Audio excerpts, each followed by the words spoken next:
బైబిల్‌ని అర్థం చేసుకోవడానికి కొన్ని బుక్స్‌ని నేను పరిచయం చేద్దాం అనుకుంటున్నాను. ఇది కల్చరల్ బ్యాక్‌గ్రౌండ్ స్టడీ బైబిల్. ఇందులో కొత్త నిబంధన, పాత నిబంధన 2 ఉంటాయి. ఇది ఎన్ఐవి ట్రాన్స్‌లేషన్‌లో వస్తుంది.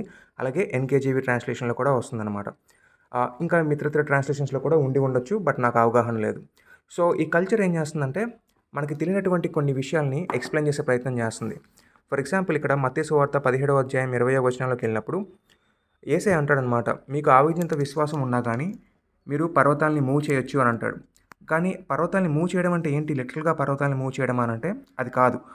యూదుల యొక్క జాతీయం ప్రకారం, వాళ్ళకుండే ఈడియం ప్రకారం గడ్డు సమస్యలని పర్వతాలు అని అంటారు. సో, డిఫికల్ట్ టాస్క్‌లు ఏవైతే ఉంటాయో వాటిని ఇంపాసిబుల్ టాస్క్‌ని వాళ్ళు పర్వతాలు అని అంటారు. సో, అదే విషయాన్ని ఇక్కడ చెప్పడం బట్టి మనకేం అర్థం అవుతుందనంటే, యేసుక్రీస్తు మాట్లాడుతూ గడ్డు పరిస్థితులు ఏమున్నా గానీ దాన్ని తొలగించడానికి దేవుడు సమర్థుడై ఉన్నాడు. దేవుడి పట్ల విశ్వాసం కలిగి ఉన్నప్పుడు దేవుడు అది చేస్తాడు అని చెప్తున్నారనమాట. అలాగే ఇది రెండో సెట్ ఆఫ్ కామెంటరీ అనమాట. ఇది 2 వాల్యూమ్ సెట్‌లో వస్తుంది. IVP Bible background commentary. So, ఇది కొత్త నిబంధనకు సంబంధించింది. పాత నిబంధనకు సంబంధించింది కూడా ఇటువంటి ఇంకొక బుక్ వస్తుందనమాట. సో, ఇందులో కూడా సేమ్ అదే విషయాన్ని గురించి చూస్తున్నప్పుడు ఇంకొంచెం డీప్‌గా వెళ్తుంది. సో, ఇది 2 వాల్యూమ్ కలిగి ఉన్నది కాబట్టి మీకు కొంచెం ఎక్స్‌ట్రా డీపర్ ఇన్ఫర్మేషన్ తెలిసేటటువంటి అవకాశాలు ఉంటాయన్నమాట. సో, ఇక్కడ కేవలం ఒక లైన్ ఇచ్చి వదిలేయడం కాకుండా అదే విషయానికి సంబంధించి ఇంకొంచెం డీపర్‌గా ఆ ఎక్స్‌ప్లనేషన్ ఇచ్చే ప్రయత్నం చేశారు. ఇలా కాకుండా ఇంకా నేను డీప్‌గా వెళ్తాను అనుకున్నట్లయితే మల్టీ వాల్యూమ్ సెట్‌కెళ్ళొచ్చు. సో, ఇది చూస్తున్నప్పుడు మత్తయి నుంచి లూకా వరకు ఉన్నటువంటి ఒక సెట్టు. సో, ఇదే సైజులో ఇందాక మనం కొత్త నిబంధన మొత్తాన్ని చూసాము. కానీ ఇక్కడ మాత్రం కేవలం మత్తయి, మార్కు, లూకా ఈ 3 మాత్రమే ఉంటాయి.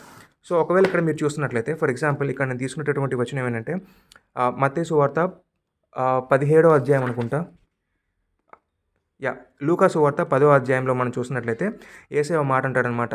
సర్పాల మీద, తేళ్ల మీద అధికారం ఇచ్చాను అని అంటాడు. ఏంటి సర్పాలు? ఏంటి తేళ్ళు అని అన్నప్పుడు అక్కడ వాళ్ళు క్లియర్ కట్‌గా ఆ సర్పాలు, తేళ్ళు అనేవి డీమనిక్ ఫోర్సెస్‌కి సంబంధించినవి అని చెప్పేసి మనకి క్లియర్ కట్‌గా ఇక్కడ మనకి ఎక్స్‌ప్లెయిన్ చేస్తూ వస్తున్నారు. అలాగే ఆ యొక్క థియలాజికల్ కల్చర్ ఏదైతే ఉందో అంతకుముందు ఉన్నటువంటి అంటే జీసస్ క్రైస్ట్ కంటే ముందు ఉన్నటువంటి పుస్తకాలలో దాని గురించి సంబంధించినటువంటి విషయాలు ఏవైతే ఉన్నాయో వాటన్నిటిని రిఫరెన్సెస్ ఇక్కడ ఇవ్వడం జరిగింది. అలాగే కీర్తనలు 91ని వాళ్ళు ఎలా అర్థం చేస్తున్నారు అనేటువంటి విషయాన్ని కూడా ఇక్కడ చెప్పడం జరిగిందనమాట. సో, కీర్తనలు 91 అనేది ప్రొటెక్షన్‌కి సంబంధించినటువంటి బైబిల్ చాప్టర్ అనమాట. సో, దాన్ని డీమనిక్ యూనో ఎక్సార్సిజంకి ప్రాక్టీసెస్‌కి సంబంధించి వాళ్ళు టై చేసినప్పుడు మనకు అర్థమయ్యేది ఏంటంటే వాళ్ళు దాన్ని ఎక్సార్సిజంకి యూజ్ చేస్తున్నారన్న విషయం మనకు అర్థమవుతుంది. సో, అలాగే దేవుడు ఎట్లాగా డీమనిక్ ఫోర్సెస్ నుంచి మనుషులకి ప్రొటెక్షన్ ఇస్తాడనేటువంటి విషయాన్ని కూడా ఇక్కడ మనం చూడొచ్చనమాట. సో, ఈ థియలాజికల్‌గా వాళ్ళ కల్చర్ ఎలా ఉందో కూడా మనం అర్థం చేసుకోవడానికి ఇది మనకి హెల్ప్‌ఫుల్‌గా ఉంటుంది. ఇది మాత్రమే కాదు, ఇంకా డీప్‌గా వెళ్ళాలంటే మీరు ఇటువంటి పుస్తకాలు కూడా చదువుకునే ప్రయత్నం చేయొచ్చు.